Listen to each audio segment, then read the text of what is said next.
Hello，日日塔羅歡迎你啊！最近見到你好似喺一個困局入面，無論如何都未有條件可以幫到你走出嚟。好多想法上面嘅嘢俾呢個困局困住咗，而唔知道自己仲有能力可以做到啲咩啊！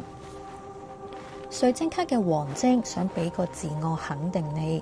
佢提醒你要去信任你自己，敢於活出屬於你嘅未來，同埋已經存在嘅夢想人生。